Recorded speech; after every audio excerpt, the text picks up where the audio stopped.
Hello, ഞാൻ ഇന്ന് artist വില്ലേജിൽ പോവാം. ചോളമണ്ഡലം ആർട്ടിസ്റ്റ് വില്ലേജിൽ പോവാം. അതിവിടെ നിന്നൊരു 10 കിലോമീറ്റേഴ്സ് അപ്പുറം. പോയിട്ട് കാണാം. കുറച്ച് ദിവസമായി പോകണമെന്ന് വിചാരിക്കണം. അപ്പോൾ ഇന്ന് ഈവനിങ് ഇപ്പോൾ ഒരു 3:15 പോയിട്ട് നമ്മൾ 6:30 കഴിയുമ്പോൾ തിരിച്ചു വരും. മേ ബി പോയിട്ട് വരുന്ന വഴിക്ക് നമ്മളൊരു ബീച്ചിലും പോകാമെന്ന് വിചാരിക്കണം. നമ്മൾ ഓട്ടോയിൽ കയറി നമ്മൾ പോയിക്കൊണ്ടിരിക്കുക. അപ്പം തന്നെ കാണാൻ പറ്റില്ല. ഇപ്പം ഞാൻ തലയും കുത്തി താഴെ വീടാനെ. ഇവിടെ ഒരു പാനിപ്പൂരി കടയുണ്ട്, പക്ഷെ ഞാൻ ഇതുവരെ അവിടെ വന്നില്ല. വരണം. ഇന്ന് രാത്രി നമുക്ക് അവിടെ പോവാം. ഞാനിവിടെ എത്തി. ഇവിടെയൊക്കെ കുറേ സ്കൾപ്ചേഴ്സൊക്കെ ഇങ്ങനെ വെച്ചിട്ടുണ്ട്. ബട്ട് ആക്ച്വലി എനിക്കിത് ഇവിടെ നിന്ന് എവിടെ നടക്കണ്ടേന്നറിയില്ല. മാപ്പിൽ ഇവിടെ കാണിച്ചു, പക്ഷേ ഇതിൻ്റെ എൻട്രൻസ് ടിക്കറ്റ് എടുക്കേണ്ടത് എവിടെയാണെന്ന് എനിക്ക് അറിഞ്ഞില്ല. ഞാനത് അന്വേഷിച്ച് നടക്കുക. മേ ബി ഇതായിരിക്കാം പോയത് തന്നെ ആയിരുന്നു. ലൈക്ക് ഇത് പാസ് ചെയ്താൽ ഞാൻ അങ്ങോട്ട് പോയേ. സോ ഇതിൽ കൂടെ ആയിരുന്നു നമ്മൾ കയറേണ്ടത്. 1966 KCS പണിക്കർ എന്ന് പറഞ്ഞ പ്രശസ്ത ചിത്രകാരൻ്റെ നേതൃത്വത്തിലാണ് ഈ ആർട്ടിസ്റ്റ് വില്ലേജ് ഫോം ആവുന്നത്. ആർട്ടിസ്റ്റുകൾക്ക് മറ്റ് തടസ്സങ്ങളോ ബുദ്ധിമുട്ടുകളോ ഒന്നുമില്ലാതെ സ്വതന്ത്രമായിട്ട് താമസിക്കാനും അതുപോലെ തന്നെ അവരുടെ കലകൾ സൃഷ്ടിക്കാനും വേണ്ടിയിട്ടാണ് ഇങ്ങനെ ഒരു ആർട്ടിസ്റ്റ് വില്ലേജ് എന്നുള്ള കോൺസെപ്റ്റ് അവർ കൊണ്ടുവരുന്നത്. ഇവിടുത്തെ അട്രാക്ഷനുകളിൽ മെയിനായിട്ടുള്ള ഒന്നാണ് ഈ ആർട്ട് മ്യൂസിയം ആൻഡ് ഗാലറി. ഈ മദ്രാസ് ആർട്ട് മൂവ്മെൻറ്റിൻ്റെ ഭാഗമായിരുന്ന കുറേ കലാകാരന്മാരുടെ പെയിൻറ്റിങ്സും ആർട്ട് വർക്ക്സും ഒക്കെ ഇവിടെ ഇങ്ങനെ കാണാൻ പറ്റും. ഒത്തിരി വെറൈറ്റീസ് ഓഫ് ആർട്ട് വർക്ക് നമുക്കിവിടെ കാണാം. ട്രഡീഷണൽ ആർട്ട് വർക്കുണ്ട്, അതിൻ്റെ മോഡേൺ ഇൻ്റർപ്രിറ്റേഷൻസ് ഉണ്ട്. ഇവിടെയുള്ള ഓരോ പെയിൻറ്റിങ്സിൻ്റെ ടൈറ്റിലും ആർട്ടിസ്റ്റിൻ്റെ പേരും സൈഡിൽ ഇങ്ങനെ കൊടുത്തിട്ടുണ്ട്. ഗ്രൗണ്ട് ഫ്ലോറിലുള്ള പെയിൻറ്റിങ്സും സ്കൾപ്ചേഴ്സൊക്കെ കണ്ടു കഴിയുമ്പം നമുക്ക് ഫസ്റ്റ് ഫ്ലോറിലേക്ക് പോകാം. സ്റ്റെയർ കയറി ചെല്ലുമ്പോൾ തന്നെ ഈ ആർട്ടിസ്റ്റുകളെ പറ്റിയിട്ടൊക്കെയുള്ളൊരു ചെറിയൊരു ഡാറ്റ അവിടെ കൊടുത്തിട്ടുണ്ട്. ഈ ഫ്ലോറിൽ കൂടുതലും സ്കൾപ്ചേഴ്സാണ്. ഡിഫറെൻറ്റ് മെറ്റൽസിലുള്ളത്, കോപ്പറിലുള്ളതുണ്ട്, കല്ലിലുള്ളതുണ്ട്. അങ്ങനെ കുറേ സ്കൾപ്ചേഴ്സ് ഇവിടെ കാണാം. ഈ Cholamandal centre for contemporary art and the museum of the Madras movement open ആയിട്ടുള്ളത് രാവിലെ 10 മണി തൊട്ട് ഈവനിങ് 6 വരെ എന്തോ ആണ്. ടിക്കറ്റ് ചാർജ് വരുന്നത് ഇന്ത്യൻ സിറ്റിസൺ ആണെങ്കിൽ 30 രൂപീസും ഫോറിനേഴ്സിന് 60 രൂപീസുമാണ്. ഈ ചോളമണ്ഡൽ ആർട്ടിസ്റ്റ് വില്ലേജ് എന്ന് പറയുന്നത് ഇന്ത്യയിലെ തന്നെ ഏറ്റവും വലിയ സെൽഫ് സപ്പോർട്ടിംഗ് ആർട്ടിസ്റ്റ് കമ്മ്യൂണിറ്റിയാണ്.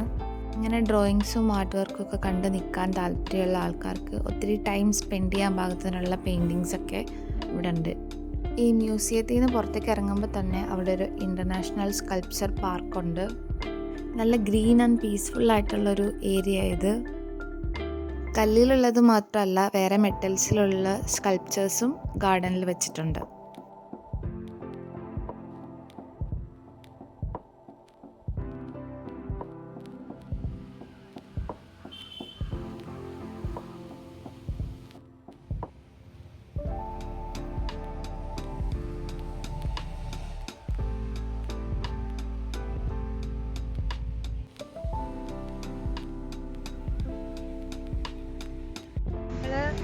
അതിനുള്ളിലെ പെയിൻറ്റിങ്സും സ്കൾപ്ചേഴ്സൊക്കെ കണ്ടിട്ട് പുറത്തേക്ക് ഇറങ്ങി. കുറച്ച് വെയിലുണ്ട്, പക്ഷെ ഇവിടെ കുറേ ഇങ്ങനെ സ്കൾപ്ചേഴ്സ് വെച്ചിട്ടുണ്ട്. ഇവിടെയും ആ ആർട്ടിൻ്റെ ടൈറ്റിലും ആർട്ടിസ്റ്റിൻ്റെ പേരും അവിടെ കൊടുത്തിട്ടുണ്ട്. ഉള്ളിൽ വേറെ ഒന്നും കാണാനില്ല തോന്നുന്നു. അപ്പം ഞാൻ പുറത്തേക്ക് പോകും. എനിക്കൊരു കുറച്ച് നേരം കഴിഞ്ഞിട്ട് ഞാൻ ബീച്ചിലേക്ക് പോകും. ഞാൻ സൂര്യൻ്റെ നേരെ അപ്പുറമാണെന്ന് വെച്ച് നല്ല രസം. എനിക്ക് ഇവിടെ നിന്ന് ഫോട്ടോ എടുക്കണമെന്നുണ്ട്, പക്ഷെ ഇവിടെ ഇപ്പോൾ ആരെയും കാണുന്നില്ല. ഞാൻ മാത്രമേ ഇവിടെ ഉള്ളൂ. സോ ഫോട്ടോ എടുക്കാൻ പറ്റില്ല. ബട്ട് ഞാൻ ഇവിടുത്തെ ഫോട്ടോ എടുത്തു.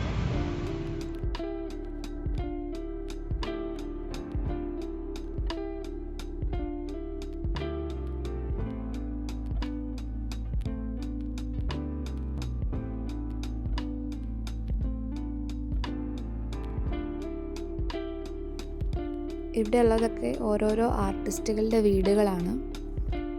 ഇവിടേക്ക് എത്ര പോകാമെന്ന് അറിഞ്ഞൂടാ, കാരണം ഇവിടെ ഒന്നും ആരും കാണുന്നില്ല. പക്ഷെ ഞാൻ കുറച്ചും കൂടെ നടക്കുക. അവിടെ നല്ല രസം കാണാൻ. കണ്ടോ,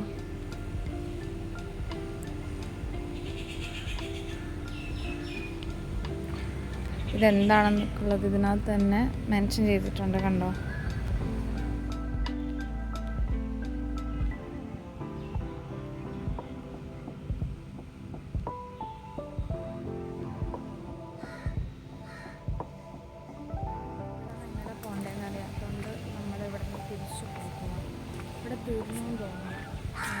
വഴികളൊക്കെ നോക്ക്, എത്ര ഭംഗിയാണ്.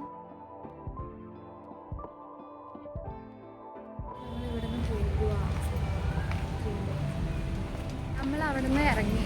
ഇനിയിപ്പോൾ ഇവിടെ നിന്ന് ചായ കുടിച്ചിട്ട് പോകാം. ചായ കുടിച്ചിട്ട് ഞാൻ ഊബർ എടുത്ത് ബീച്ചിൽ പോകും.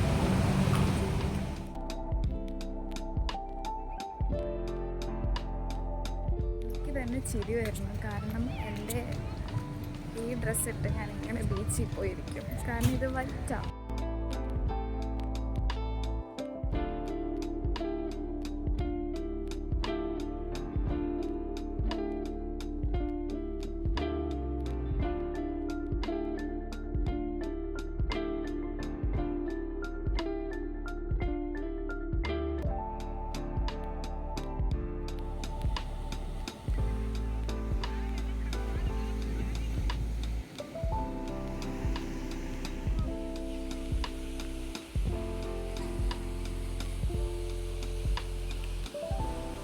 ഒരു 6:30 ഒക്കെ ആയി. അപ്പോൾ ഞാൻ വിളിച്ചു ഇപ്പോൾ ഇവിടെ നിന്ന് ഇറങ്ങാം. എനിക്ക് നല്ലതായിട്ട് വിശക്കുന്നുണ്ട്. നടന്ന് അങ്ങോട്ട് പോകണം.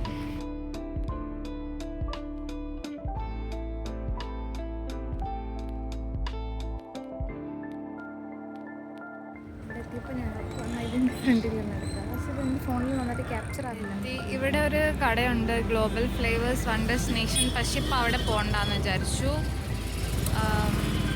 പിന്നെ ഇവിടെയും എന്തൊക്കെയോ ഉണ്ട്, കണ്ടോ, ഷാർക്കൊക്കെ മണ്ടക്കിരിക്കുന്നു. ഷാർക്ക് കറി ഉണ്ടാവും. ഞാനിവിടെ ഊബർ നോക്കി നിൽക്കുക. നിങ്ങൾക്ക് തന്നെ കാണാൻ പറ്റുന്നില്ല. ഇനി അവിടെ ചെന്ന് കാണാം. നല്ല ട്രാഫിക് ഉണ്ട്.